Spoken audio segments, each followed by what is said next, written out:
بسم الله الحمد لله والصلاة والسلام على من لا نبي بعد. السلام عليكم ورحمة الله وبركاته.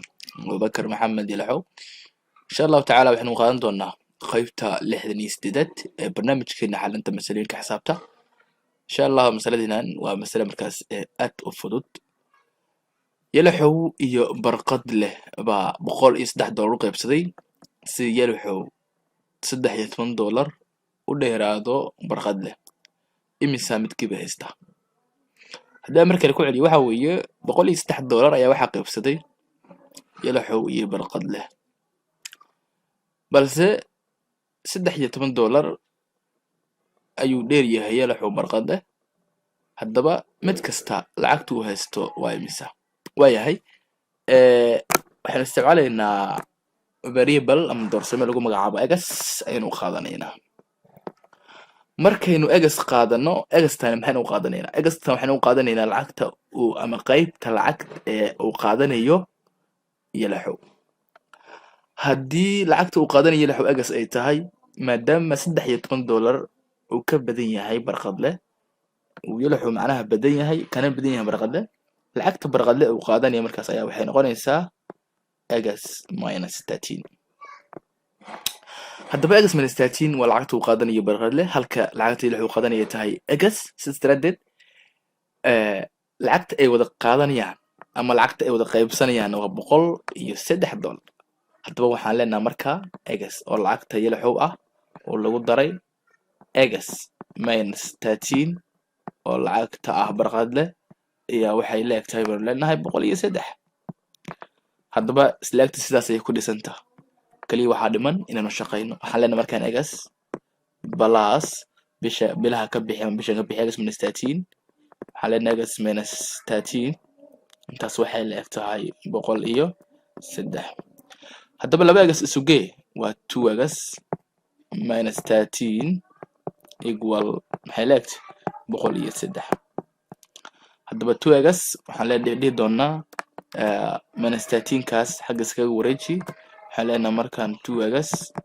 equal 103 oo lagu daray maxay 13 2 egas ayaa markaas waxay la mid noqonaysaa maybe la eg tahayba okay 116 okay si marka egas aan soo saarno dhinac kasta waxaan u qabanaynaa 2 markaas egas waxaa soo bixi doona maxay 116 loo qaybiyay 2 oo ah 58 egas ogow waxaan u qaadanay qiimaha lacageed ee uu qaadanayo yalaxu haddaba barqadle muxuu qaadanayaa marka barqadle wuxuu qaadanayaa egas minus 13 waxaan leenahay marka egas laga jaray 13 egas maxaynu soo helnay 58 laga jaray baynu leenahay 13 markaanu 58 ka jarno 13 na maxaa soo baxay 45 sidaa awgeed waxaan dhihi doonaa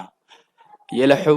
ayaa wuxuu qaadanayaa 58 halka barqadle uu qaadanayo $45 wayahay marka sax ma tahay mise waxaad markasta aad hubinayso mas'alo aad ka shaqaysay jawaabta ku soo baxday mas'aladii baa lagu hubiyaa horta ugu horeyn lacagta marka la sugay ma tahay 103 ay qaybsanayaan waa inay noqotaa $103 okay 58 lagu daray 45 sugayntoodu waa 103 sidaas ay sax ku tahay sidoo kale waa in lacagta uu haysto barqadle $13 ay ka yaraataa lacagtu haysto yalaxu sistraadeed 58 markii laga jaro 45 na waxaa soo baxaya $13 oo macnuhu uu yahay $13 ayuu yalaxu dheer yahay barqadle haddaba mas'aladan intaa ayaan ku soo koobayaa masalooyinka qaarkoodna aad ayay u fudud yihiin qaarna xoogaa yara waxyar baa ku jira sidaas daraadeed waynu sidaas ugu dhex wadnaa si markaas dhammaanba loo fahmo insha allahu tacaala intaas ayaan kusoo gabagabeynayaa qaybta tan waa inoo qaybaha xiga insha allahu tacaala wabillahi tawfiiq assalaamu calaykum waraxmatullaahi wabarakaatuh